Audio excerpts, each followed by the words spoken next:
하나님께서 우리에게 베푸시는 또한 축복과 또 그 놀라운 넘치는 그 능력이 여러분과 여러분의 삶에 아름다운 열매로 충만하게 나타나기를 주님의 이름으로 축복합니다. 오늘 제목은요, 하나님의 선물을 주는 자예요. 하나님의 선물을 주는 자. 하나님께서 우리 그리스도인들이 이 세상에서 승리하는 삶을 위해서 필요한 모든 은혜와 능력을 주셨다는 것은 여러분들 이제 다 알고 있을 거예요. 그래서 우리가 이 세상에서 정말 좋은 삶을 살고 물론 다른 성경의 번역본이긴 하지만 우리에게 성공은 성공인데 좋은 성공을 거둘 수 있도록 하나님께서 그것을 위해서 우리가 필요로 하는 모든 것들이 이미 하나님은 우리에게 주셨어요. 그래서 우리로 그것들을 믿음으로 취하고 믿음으로 선택해서 믿음으로 그것을 사용해가지고 정말 좋은 성공적인 삶을 살아갈 수 있게 해주셨죠. 근데 그 중에 하나가 여러 가지 좋은 성공을 위한 승리하는 삶을 위해서 우리에게 주신 능력, 그 능력을 그 능력이 뭡니까? 라고 물어보면 여러 가지로 이야기할 수 있겠죠. 근데 그 중에 하나가 뭐냐면 선물이에요. 선물. 정말 말 그대로 이 선물이에요, 그냥. 자, 선물이야.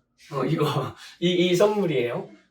이 선물이 우리의 삶을 더 승리하는 삶으로, 하나님께서 인도하시는 그런 또 우리에게 주신 통로 중에 하나거든요. 그러니까 그리스도인들이 누군가에게 내가 아닌 다른 사람에게 선물을 주는 것 이 자체가 하나님께서 우리에게 가르쳐 주시는 이 승리하는 삶을 위해서 가르쳐 주시는 방법 중에 하나예요.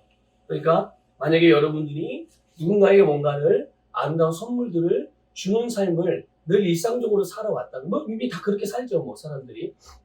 그런데 그런 삶을 살았다면 그 자체가 이미 내가 하나님께서 우리에게 승리하는 삶을 위해서 하나님이 가르쳐 주신 방법 중에 하나를 계속 우리는 사용하고 살았던 거죠. 근데 만약에 이거를 내가 이게 하나님께서 나에게 승리하는 삶을 위해서 가르쳐 주시는 축복의 삶의 방법이구나 라는 것을 알면 더 잘 활용하겠죠. 이 방법을. 모르면은 그냥 내가 주고 싶은데 주고 말고 싶으면 말고 이러겠지만 그게 하나님의 방법이야? 그렇게 안다면 이제 그런 삶이 되게 자유롭고 일상적인 삶이 될 수 있겠죠. 우리가 같이 읽은 지금 본 말씀은 이제 야곱하고 에서의 이야기예요. 여러분도 아시다시피 야곱과 에서는 쌍둥이잖아요. 아버지가 누구죠? 이렇게 거꾸로 물어보니까 잘 모르겠죠.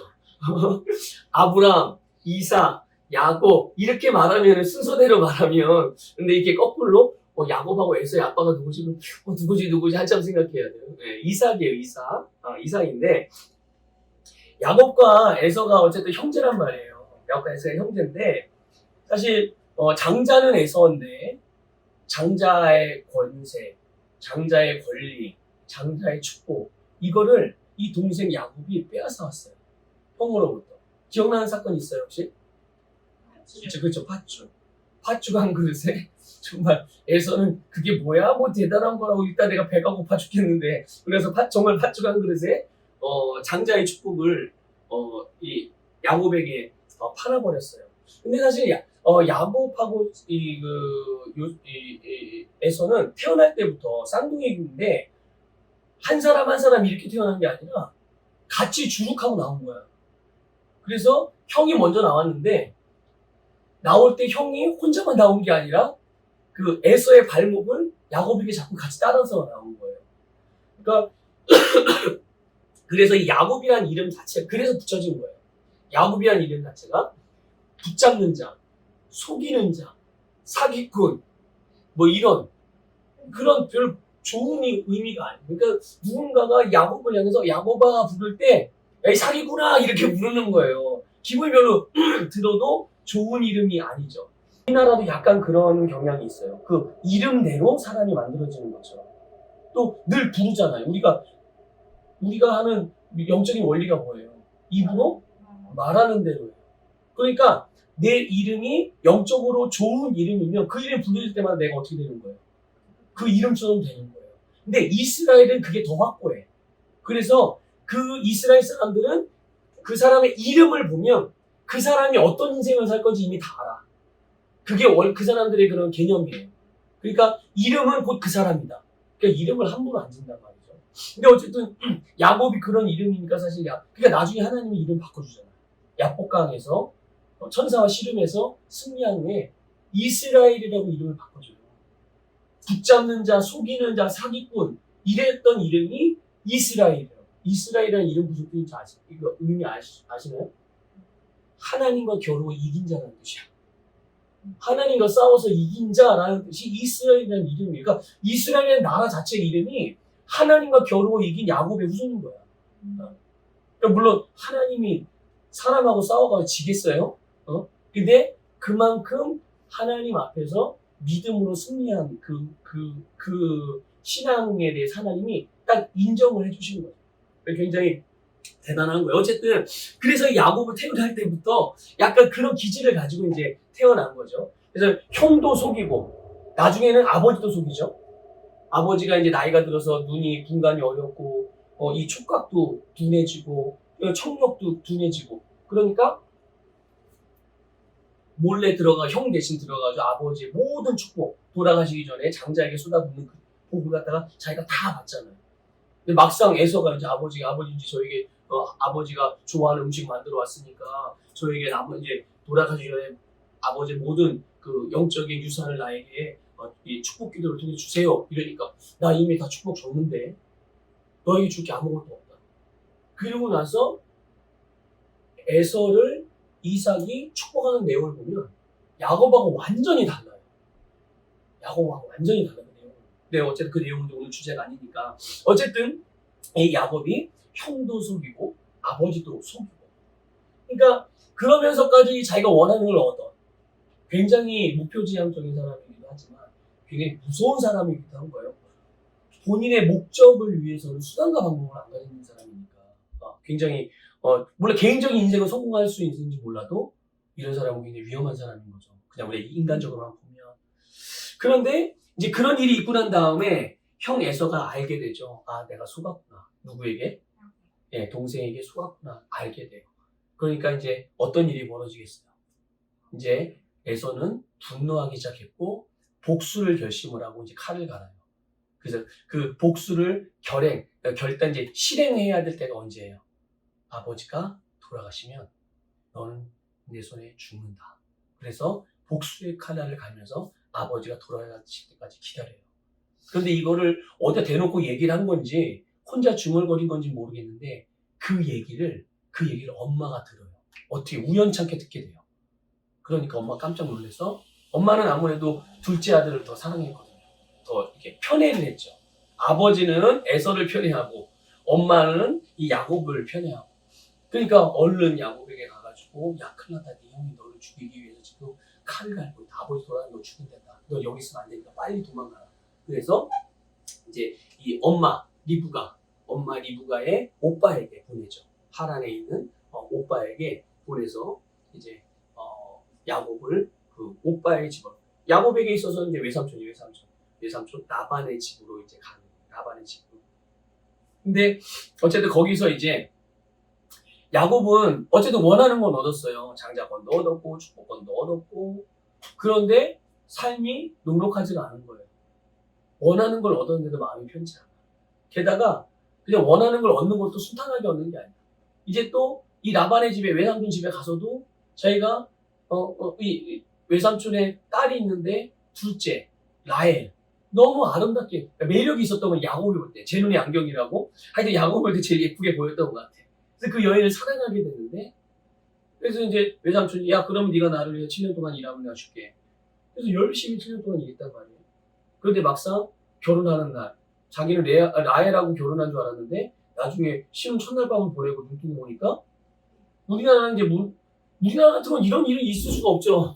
당연히 있을 수가 없는 일이죠. 아무리 신랑 신부를 한 번도 안 보고 연애도 안 하고 그냥 결혼한다고 하는 그런 풍습이 있다고 하더라도 어떻게 첫날 밤을 치는데 얼굴을 안 보고 이게 말이 돼? 안 되지. 근데 이때는 그럴 수밖에 없었던 게 그게 문화였어요. 캄캄하게 아무 빛도 없이 그냥 첫날 밤을 치르는 게 문화였기 때문에. 근데 아침에 이제 눈을 떠가지고 봤는데 세상에 자기가 사랑했던 라헬이 아니라 레아였던 거예요. 첫 번째 그의 언니. 막 이제 열받아가지고 이 삼촌한테 외삼촌 나한테 이럴 수가 있냐. 내가 외삼촌에서 얼마나 7년 동안 진짜 정말 꼭두가시처럼 이 삼촌을 위해서 외삼촌에서 이렇게 일했는데. 근데 이 외삼촌 또 얘기해. 야 7년만 더 일해. 그러니까 어떻게 해요? 또 사랑하는 여인을 얻기 위해서 또 열심히 또 7년 동안 열심히 일해요. 결국 14년 만에 자기가 원하는 걸 얻어요. 순탄해요? 순탄치가 않은 거예요. 그러니까 이 야곱의 인생 자체가 참으로 어려운 인생. 어쨌든 그럼에도 불구하고 뭐 얼마나 대가를 치렀든지 하여튼 원하는 건 다 또 희한하게 다 얻어요. 그리고 이제 그 안에서 점점 자기의 가산도 이제 어쨌든 외삼촌에 의해서 맨날 속아요. 맨날 속지만 하나님의 도우심으로 정말 하나님의 도우심으로 이제 이 야곱이 점점 자기의 가정을 안정되게 만들어 가요. 그런데 어느 날 하나님께서 야곱에게 너 고향으로 돌아가라 이제 이렇게 말씀을 하시거든요. 고향으로 돌아가라. 그러니까 하나님께서 말씀하셨기 때문에 야곱은 뭐 하나님의 말씀을 거역하는 사람이 아니니까 그걸 기쁘게 받아들이는지 아닌지는 모르겠지만 그래서 네 알겠습니다 하고 돌아가기는 해요. 그래서 고향을 향해서 이제 모든 재산 다 정리해가지고 가족들하고 종들하고 가축 자기 재산 다 가지고 이제 가는데 이 야곱의 마음이 심란한 거죠. 왜냐? 자기가 고향으로 돌아가면 자기를 누가 기다리고 있을지 또 거기에서 어떤 일이 벌어질지 불보듯 뻔한 거 아니겠어요? 그렇죠? 맨날 그것 때문에 밤잠 못 자고 막 설치고 막 자다가도 그냥 번쩍번쩍 깨고 막 이런 인생을 갖다가 얼마나 오랫동안 살았는데 그러니까 야곱은 이미 그걸 다 알고 있어요. 근데 그러니까 야곱이 약삭빠른 사람이잖아요. 그러니까 또 가만히 못 있어요. 그리고 하나님이 보내서 이제 하나님 말씀을 따라서 가긴 가는데 또 미리 테스트를 해보네. 그래서 사람을 또 보냅니다. 고향에다가 먼저 자기가 도착하기 전에 자기 종을 보내요. 그래서 이제 야곱이 간다고 하니까 그 이제 소문이 들어가니까 형이 과연 어떻게 반응하는지 좀 보고 와라. 보냈는데 세상에 이 보냈던 사람이 가서 보니까 그 형 에서가 400명을 이끌고 야곱을 만나러 나오는 거예요. 근데 만나러 나오는 게 환영하는 그런 만남이 아니야. 뭐 하러 오는 거예요? 군인들이야. 잘 길러진 군인들을 400명을 데리고 야곱을 쳐 죽이기 위해서 오는 거야. 그 소식을 이제 헐레벌떡 돌아온 뒤에 그 종을 통해서 듣게 될 때 야곱의 마음이 어땠을까요? 야곱의 마음이 그 성경은 그 표현을 뭐라고 표현하냐면 심히 두려워하고 답답해요. 그러니까 이런 거죠. 하나님의 말씀을 따라서 하긴 했는데 이게 앞이 안 보이는 거야. 말씀을 따라서 가자니 죽을 것 같고 피하자니 하나님의 말씀을 피할 수도 없고 이러지도 못하고 저러지도 못하고 근데 만약에 정말 그 에스더처럼 죽으면 죽으리라 이런 각오만 있었더라도 갈등 안 하겠죠. 이거예요. 죽으면 죽으리라 하면 어떤 일이 있어도 갈등이 안 일어나. 할까 말까? 이걸 또 해야 되나 말아야 되나 이런 갈등이 없어. 그냥 하고 죽지 뭐 이런 거지. 근데 이게 죽으면 죽으리라는 게 아니니까 이 갈등이 생기는 거예요. 그러니까 우리 신앙생활도 그래. 뭔가 하나로 분명하게 결정이 돼요. 이게 그러니까 하나님을 향해서 하나님의 말씀을 선택하든 그런 쪽으로 결정이 나든 아니면 하나님이 아니라 세상을 내가 선택을 하는 결정을 내리든 둘 중에 하나로 결정하면 그 사람은 갈등이 없어요. 근데 이러지도 못하고 저러지도 못하는 어떤 결정을 못 내리는 상태에서는 굉장히 갈등이 있고 그 안에서 행하는 모든 일은 다 불안한 일이야. 어떤 것도 명쾌하지가 않아. 그러니까 하고서도 찜찜하고 안 하자니 그렇고. 하여튼 지금 야곱이 그런데 야곱이 그때 하나님께 기도해요. 그때 그 두려움과 아주 심히 두려워하는 마음 그리고 답답해하는 마음이 있지만 그 마음을 가지고 그대로 하나님께 나갑니다. 그래서 하나님께 기도해요. 하나님 내 형 에서의 손에서 나를 건져내주세요. 나를 구원해주세요. 굉장히 솔직하죠. 솔직하게 자기의 문제가 뭔지 지금 자기가 힘들어하고 있는 게 뭔지 하나님이 어떻게 해주시길 원하시는지 너무 단순하고 정말 그 있는 그대로 하나님 앞에 본인의 마음을 내어드리면서 기도를 해요. 아까도 표현했지만 그러니까 고향으로 돌아가라는 건 누가 말씀하신 거예요? 하나님이 말씀하신 거예요. 하나님이 이런 일이 있을지 몰랐을까요? 아시죠? 그럼에도 불구하고 가라고 하셨어요. 그런데 하나님이 말씀하신 길로 갔는데 그 길을 가면서 그 길목에서 문제를 만났어요. 그 야곱은 그 문제를 어떻게 해결할지를 모르는 거야.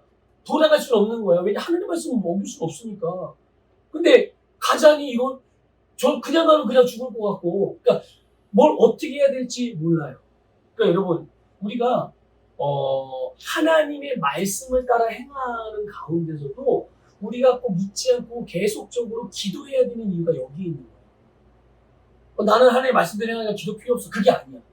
항상 우리는 매 순간순간마다 기도해야 될 필요가 여기에 있는데 그게 뭐냐면 바로 순간순간마다 하나님이 지시하신 하나님의 인도하심은 언제나 우리에게 필요한 부분이기 때문에 그런 거예요.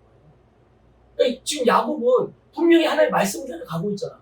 근데 말씀을 따라 가기는 가지만 구체적으로 뭘 어떻게 해야 될지 지금 모르는 상황이야. 이게 그냥 아무런 일이 없으면 그냥 그대로 가면 돼. 근데 중간에 문제를 만났잖아. 장애물이 생겼잖아. 물론 예측을 안 한 건 아니야. 예측이 됐던 문제예요. 하지만 아무리 예측이 됐던 문제를 만든다고 하더라도 우리 그냥 인간적인 생각으로는 내 스스로 해결할 수 없고 또 그것으로 오는 압박감을 우리가 이겨낼 수 있는 힘이 그렇게 없다라고 여겨지면 그게 이제 나에게는 굉장히 세상의 가장 큰 문제로 다가오게 되는 거예요. 그렇기 때문에 우리는 항상 내가 지금 주님께서 나에게 가라고 하신 그 길을 간다고 할지라도 매 순간순간마다 주님의 인도함을 받기 위해서 주님의 안내를 받기 위해서 우리가 기도를 할 필요가 있는 거죠. 근데 하나님이 어떻게 응답하셨을까요? 안 하셨을까요? 아니, 당연히 하시죠. 하나님께 구하는데 하나님 응답 안 하시는 분이 아니야. 하나님은 무조건 100% 응답하세요. 그 응답의 내용이요. 12절에 나와요. 우리가 읽진 않았는데 한번 12절 혹시 성경책 덮었어요? 아니죠. 그럼 봅시다. 12절 무슨 말씀이나. 자, 32장 12절. 네. 같이 읽어볼게요. 시작. 주께서 말씀하시기를 내가 반드시 내게 은혜를 베풀어 내 시로 바다에 셀 수 없는 모래와 같이 많게 하리라 하셨나이다. 아멘. 자, 보세요. 내가 반드시 너에게 은혜를 베풀겠다. 이게 하나님이 응답해 주셨고, 그리고 보세요. 내 시로 바다에 셀 수 없는 모래같이 많게 하리라. 야곱이 죽겠다는 거예요? 안 죽겠다는 거예요? 죽으면 씨가 많아질 수가 없죠. 하나님이 살려내시겠다는 거예요. 자, 그런데 하나님이 응답하시는 방법을 보세요. 하나님이 어떤 방법으로 응답하셨죠? 주께서 말씀하신 거예요. 그러니까 말씀으로 하나님이 응답을 주신 거예요. 근데 그 응답의 내용이 보니까 은혜의 말씀이에요. 여러분, 은혜의 말씀이 뭡니까? 야곱이 뭘 하고 안 하고 상관없이 하나님께서 정말 값없이 은혜를 베푸신다는 거예요.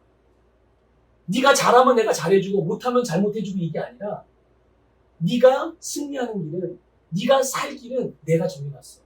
그건 나의 뜻이야. 네가 나에게 잘하고 못하고 상관없이 나는 너를 축복할 거야. 나는 너를 지킬 거고 내가 너에게 가라고 한 그 땅에 너는 반드시 가게 될 거고 거기 생존하게 될 거고 거기서 너는 반드시 수많은 너의 자손을 보게 될 거야. 이게 바로 하나님께서 은혜의 말씀으로 우리에게 때로는 하나님이 우리에게 지시사항을 주실 때가 있어요. 이렇게 저렇게 이렇게 하면 이렇게 될 거고 저렇게 하면 저렇게 될 거야. 이렇게 말씀하시기도 하지만 대부분의 말씀들은 우리가 뭘 하고 안 하고 상관없이 기본적으로 하나님이 우리에게 주시는 말씀으로 응답하시는 응답은 은혜의 말씀이에요. 그러니까 얼마나 감사해요. 그렇죠? 하나님이 이미 나의 축복에 대한 또 하나님이 나에게 말씀하시는 그 계획에 대한 모든 것들을 이미 결정해 놨으니까 축복해 놨으니까요. 자, 그런데 이제 오늘 우리가 조금 주목하고 싶은 것은 바로 이거예요. 이 부분이야. 이 말씀이 이제 야곱에게 주어져 내가 너에게 은혜를 베풀 거야. 이렇게 말씀을 응답을 하셨거든요. 근데 야곱은 지금 성경에 그런 표현이 안 나와요. 그런데 야곱이 그 말씀을 듣고서 그 순간 마음에 한 가지 생각이 든 거예요. 그게 뭐냐? 그 다음번에 야곱이 어떻게 행동하냐? 내가 너에게 은혜를 줄게라고 응답을 받았는데 감사해요 하나님 이렇게 반응하고 가만히 있는 게 아니었어요. 야곱이 그 다음에 어떻게 했죠? 13절에 보니까 에서에게 줄 예물을 에서에게 줄 예물들을 하나하나 정리하기 시작하는 거예요. 그러니까 지금 이 야곱은 하나님께서 말씀을 주셨을 때 이 마음에 어떤 지시를 받은 걸까요? 아, 선물을 줘야 되겠다는 생각이 선물을 주어라 이렇게 막 듣지 않았는데 그런 마음이 떠올랐다는 거예요. 떠오르고 생각이 나서 이게 하나님의 은혜인 거예요. 그러니까 하나님의 응답이나 은혜가 때로는 구체적으로는 이렇게 해 이런 방식으로 오기도 하지만 은혜를 주는데 내 안에서 또 내 생각 속에서 내가 지금 고민하고 있고 염려하고 있고 생각하고 있고 또 기도한 내용이잖아. 그런 부분에 대한 하나님의 마음이 우리에게 부어져서 우리로 그것들이 떠올라지게 된다는 거예요. 그러니까 야곱이 지금 그런 거야. 그래서 형 에서를 위해서 예물을 택해서 하나하나 이제 다 뽑아보는 거죠. 에서에게 보낼, 형에게 보낼 것들을. 그러니까 우리가 하나님의 인도하심을 구하고 또 하나님의 도우심을 구할 때 그 인도받기 위해서 기도하면 주님 반드시 우리가 어떻게 해야 할 바를 가르쳐 주신다는 것을 믿으시기 바랍니다. 그러니까 하나님은 야곱에게 분명히 은혜의 말씀을 통해서 야곱이 형 에서에게 선물을 보내야겠다는 마음을 주신 거예요. 그리고 야곱은 그 하나님의 감동을 그냥 드는 생각, 그래 뭐 도움이 되겠어? 이렇게 하고 그냥 치부해버리는 게 아니라 거기에 굉장히 아주 정말 바르게 반응을 한 거죠. 아주 예민하게, 기민하게 이렇게 반응을 해서 선물을 준비해가지고 그걸 보낸 거예요. 자, 근데 이 선물이요, 그렇게 보면 그냥 단순한 선물이 아닙니다. 그렇게 보면. 비록 야곱이 그 선물을 선정을 하고 선별을 해서 가축들이며 뭐 재산이며 여러 가지 것들을 다 선별해서 모으고 준비했지만 하나님이 야곱을 통해서 에서에게 보내는 선물입니다. 하나님이, 그러니까 이거는 야곱의 선물이 아닌 거죠. 그렇게 보면. 왜냐하면 야곱 스스로 생각해내서 자기가 계획해가지고 만들어낸 게 아니라 하나님의 감동으로 그 선물을 준비한 거죠. 물론 자기 자산이잖아. 자기 소유고. 하지만 하나님의 지시를 받은 거기 때문에, 인도를 받은 거기 때문에 그건 야곱의 선물이 아닌 거야. 그때는. 하나님의 선물인 거죠. 다만 야곱의 손길을 통해서 에서에게 보내진 거예요. 근데 이런 게 있어요. 만약 이게 어떤 인간적이거나 불법적이거나 아니면 야곱의 개인적인 어떤 이득을 취득하기 위해서 그런 것이었다면 이건 선물일까요? 아닐까요? 이건 그때는 이제 뇌물이 되는 거예요. 뇌물과 선물과의 차이는 이런 거예요. 만약에 그런 이유였다면, 그런 목적이나 그런 마음이 들어갔다면 이거는 이제 뇌물이 되는 거예요. 근데 그게 아니라 하나님께 야곱이 기도했고 그 기도에 대한 응답이었고 또 이 내용이 하나님의 지시하심이고 인도하심이었단 말이에요. 그러니까 이 하나님의 인도하심을 따라서 형 에서에게 야곱이 이 선물을 보냈을 때 그 선물이 분노의 마음을 가득 했던 형 에서의 이 감정을 풀어줄 것이라는 믿음이 있었던 거예요. 분명히 이 야곱은 그것을 믿었어요. 야곱은 믿었고 그래서 이 하나님의 인도하심을 따라서 그러니까 보세요. 선물을 받는 사람은 누구죠? 예, 에서예요. 주는 사람 야곱이에요. 주는 사람은 야곱이고 받는 사람은 에서. 그런데 하나님은요 이 선물을 통해서 둘 다 유익하게 하세요. 야곱은 야곱대로 유익하게 하고 에서는 에서대로 유익하게. 그러니까 에서는 에서에게 있어서는 가장 큰 에서가 그때 이 당시에 가장 큰 당면한 문제가 뭐였을까요? 그건 외부적인 환경적인 거나 이런 게 아니었어요. 바로 미워하는 마음. 동생에 대해서 미워하고 분노하고 평생을 칼을 갈았잖아요. 단 한 하루라도 편하게 잠을 잘 수 있었겠어요? 형님? 여러분 사람 미워해 봤어요? 미워해 봤어요? 얼마나 미워해 보셨나요? 며칠 동안이나. 근데 여러분 가만히 생각해 보세요. 내가 누군가를 미워하면 그건 누구에게나 공동적인 건데 누군가를 계속 미워하면요 그 사람은 그 미움을 가진 동안은 하루도 편하게 못 잡니다. 근데 미움을 받는 사람은 편하게 자요. 그 사람이 미워하든 안 하든 몰라서 그러는 걸 수도 있고 아니면 미워한 거 내가 잘못한 것도 사람들이 뭐하는 그냥 개의치 않는 거죠. 미워하는 사람 혼자만 열받는 거예요. 혼자만 스트레스 받고. 그러니까 에서가 얼마나 매일매일이 피곤하겠어. 게다가 에서는 행동하는 사람이에요. 바깥 일을 좋아하는 사람이에요. 굉장히 액티비티한 사람이에요. 그러니까 액티비티한 사람은 몸이 항상 피곤하잖아. 놀러 많이 다니니까. 일도 활동적으로 하고. 그래서 잠도 못 자. 그럼 어떻게 되겠어요? 매일매일. 얼마나 피곤이 상접하고 얼마나 힘든 삶을 살았겠어. 근데 하나님께서 이 선물을 통해서 이 에서의 마음을 녹이세요.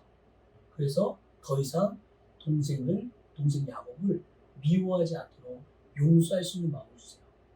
그리고 야곱에게는 비록 야곱이 형 에서를 미워한 건 아니었지만 항상 형의 복수 때문에 마음 졸이고 살았다. 그걸 몰랐으면 모르겠는데 알고 있는 한 이 야곱의 마음도 편치 않았던 거예요. 그리고 잘못했잖아, 자기가. 잘못했으면 어떻게 해야 돼요? 사과하고 용서를 구해야죠. 그러니까 여러분 혹시라도 누군가에게 실수라거나 잘못해가지고 다른 사람의 마음을 아프게 했다면 여러분 그때 바로바로 용서를 구해요. 그건 자존심 상하는 게 아니야.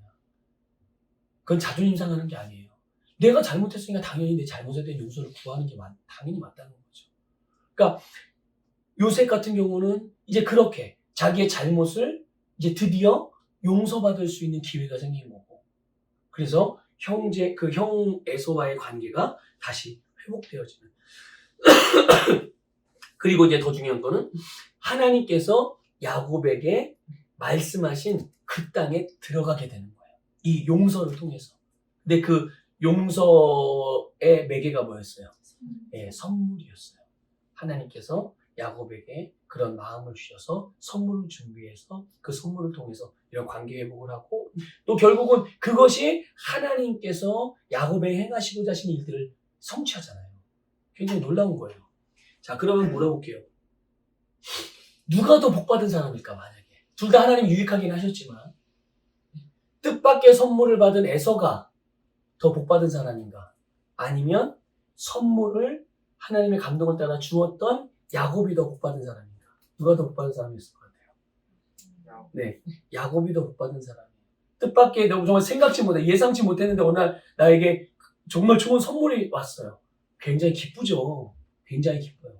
근데 나 받은데 나도 엄청나게 기쁜데 그 선물을 나에게 준 사람은 훨씬 더 기뻐하고 있어요. 그거 아셔야 돼요.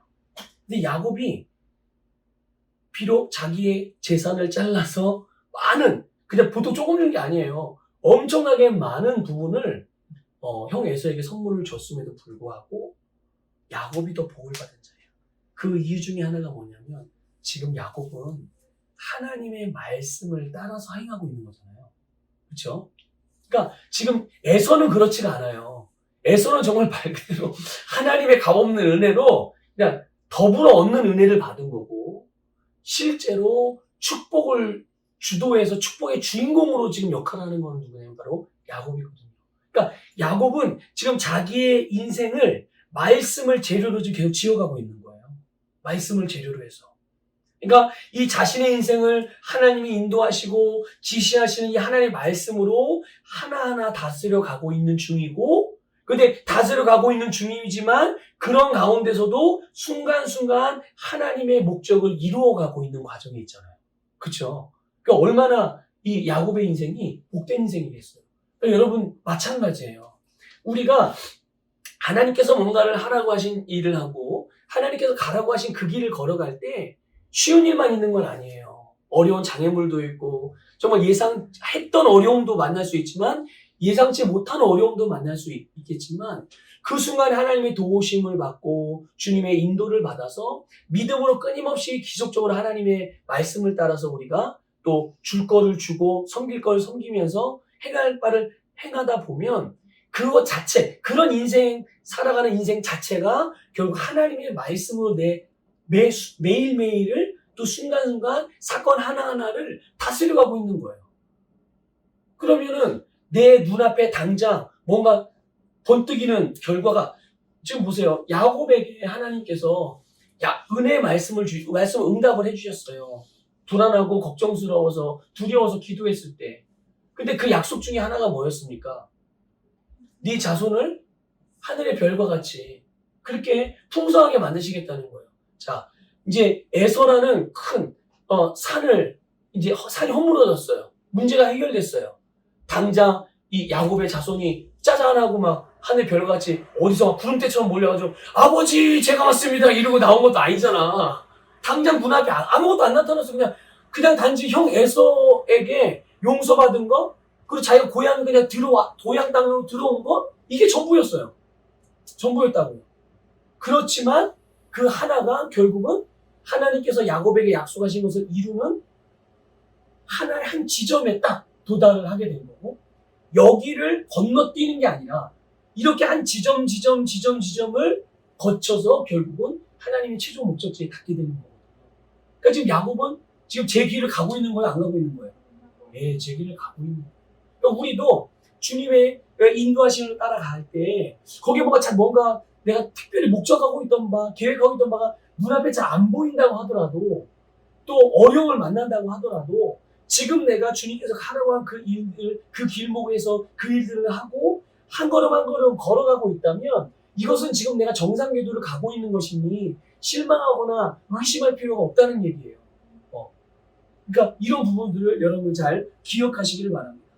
어쨌든 이렇게 해서 하나님께서 야곱에게 정말 좋은 선물을 나누어 줌을 통해서 하나님께서 야곱에게 계획하시고 말씀하신 부분들을 이루어 가시는 것을 우리가 봤어요.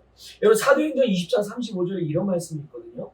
범사에 여러분에게 모본을 보여준 바와 같이 수고하여 약한 사람들을 돕고 또 주 예수께서 친히 말씀하신 바 주는 것이 받는 것보다 복이 있다 하심을 기억하여야 할지니라.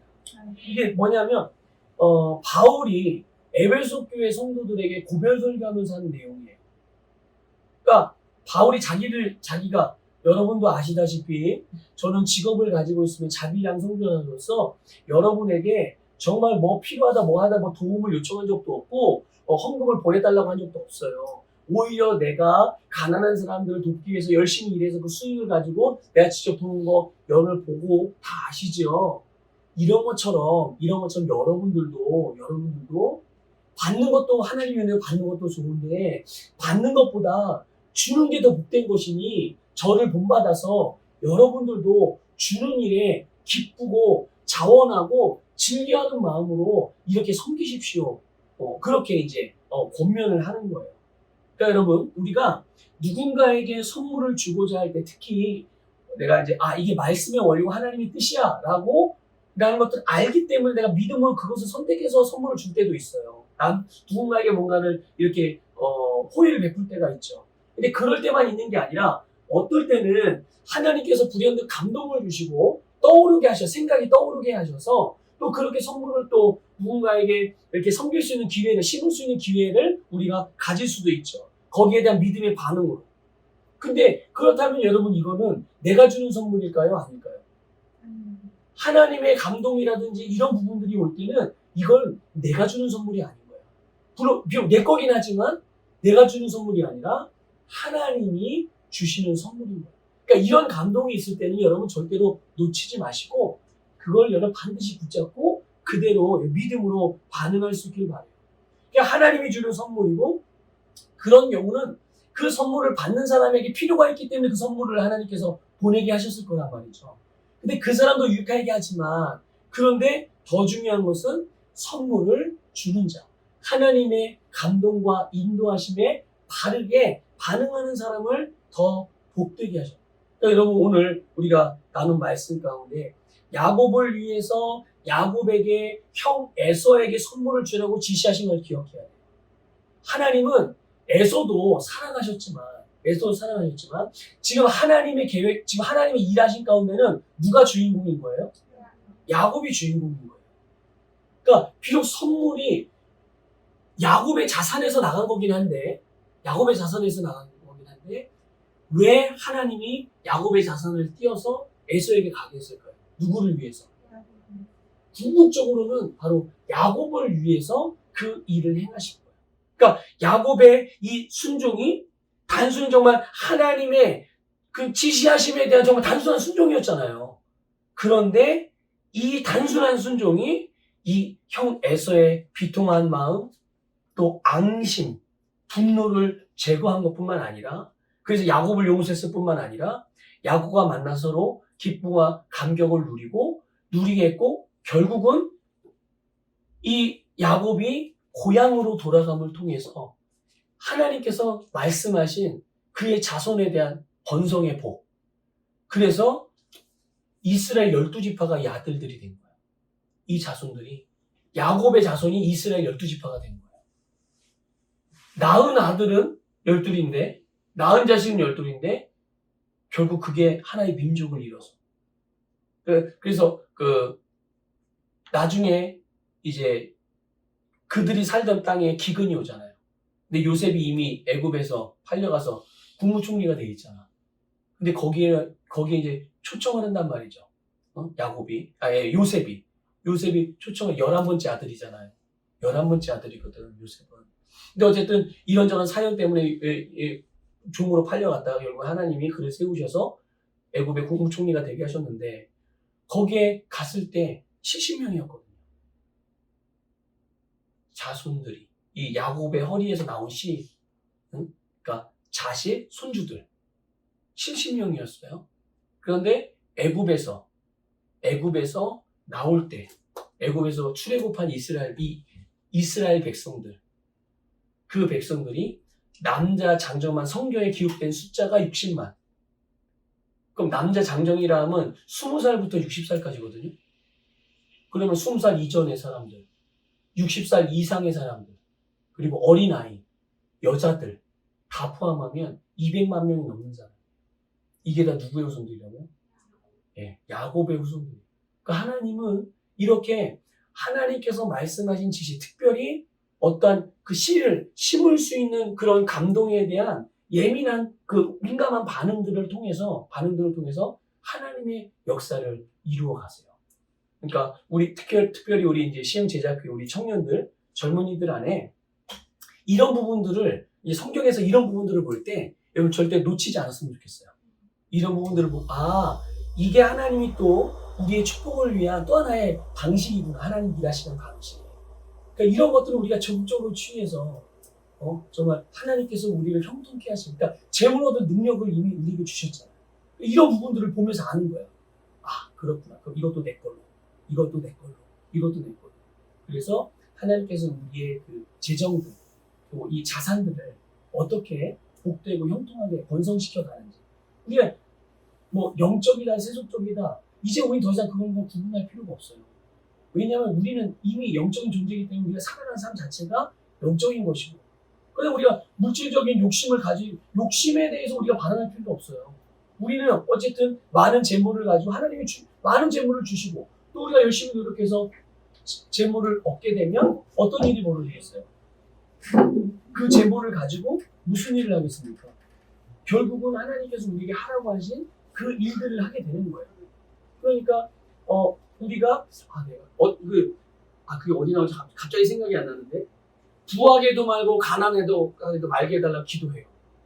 성경에서 그 내용이 있어요. 그래서 너무 부자여서 교만하지 않게 해주시고, 너무 가난해서 궁핍해가지고 범죄하지 않게 해주시고, 이런 기도를 하는 그런 내용이 있어요.